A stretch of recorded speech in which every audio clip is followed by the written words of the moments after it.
This recipe starts with a simple pot of beans, but from there it can go in two different directions.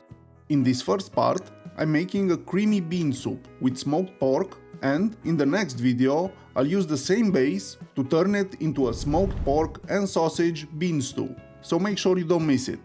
You'll find the full list of ingredients and exact quantities in the description, so you can easily follow along. Let me show you how.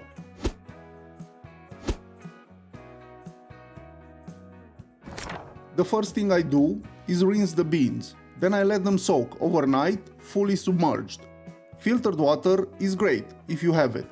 This step is important for getting soft, creamy beans later on. The next day, I change the water, bring the beans to a boil, then discard that foamy water and rinse them once more. While waiting for the first pot of water to boil, I prepare the vegetables and the meat.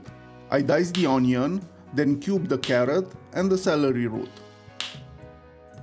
As for the meat, I'm using something similar to smoked pork hock. Mine doesn't have the bone, but it still brings plenty of smoked flavor and richness to the soup, so I cut it into large chunks. Now that the first boiling water is discarded, I switch to a larger pot and add fresh water, peppercorns, salt, thyme sprigs, bay leaves, the chopped vegetables and the meat. I give everything a stir, bring it to a boil, then lower the heat and let it simmer for about 2 to 3 hours until the beans are fully tender. Right before the soup is done, I make a simple roux to enhance the flavor and slightly thicken it. First, I finely dice half an onion and saute it over high heat for a few minutes. Then I add about a half a cup of water and let it cook until it fully evaporates. This helps bring out a subtle sweetness in the onion. After that, I add the flour and cook it for about a minute to get rid of that raw flour taste. Then finish with the paprika, toasted briefly, just for a few seconds. Finally, I add a ladle of hot soup and cook everything for another minute or two.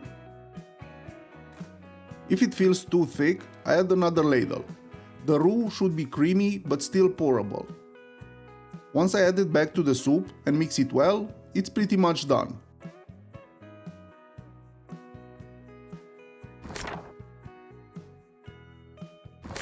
At this point, right before turning the heat off, I add sour cream or thick yogurt directly to the pot.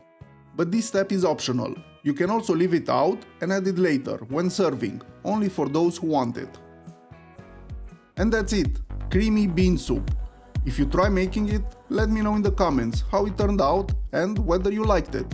If you did, consider leaving a like and subscribing so you don't miss future recipes. Or check out one of my other videos, you might find something you like. Until next time, bye!